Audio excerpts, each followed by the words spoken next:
वतन समाचार में आज हमारे साथ बातचीत के लिए मौजूद हैं पूर्व नेशनल कोऑर्डिनेटर एससी आयोग डॉक्टर ताजुद्दीन अंसारी साहब।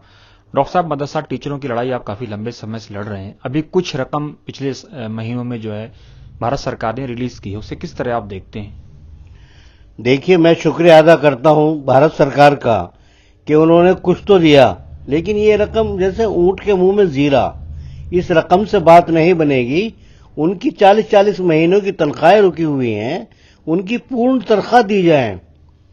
अगर आपने कुछ छोटी सी रकम दे दी तो उससे उनका गुजारा नहीं होगा, क्योंकि मदरसा टीचर जो है वो कोई बैटरी वाले रिक्शा चला के, कोई सब्जी बेच के पार्ट टाइम में अपना गुजारा कर रहे हैं।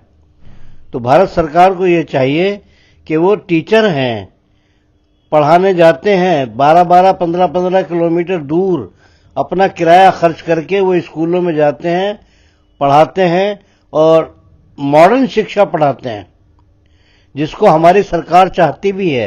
वो वही काम कर रहे हैं। तो पहले आप वो 30,000 से ज्यादा जो टीचर हैं उनकी पूर्ण तनख्वाह दी जाए। ये नहीं कि आप पार्ट पार्ट में थोड़े थोड़े पैसे दें।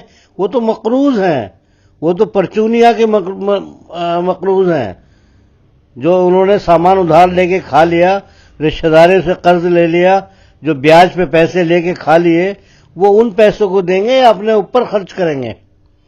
तो मैं आपके माध्यम से भारत सरकार से ये दरखास्त करूंगा कि आपने जो भी दिया उसका बहुत बहुत शुक्रिया, और बाकी पैसा जो है वो एचआरडी मंत्रालय बाकी पैसे का भी इंतजाम करके वो सारे पूर्ण पैसे अभी 31 मार्च से पहले पहले उनको दे दें। तो बहुत बहुत शुक्रिया।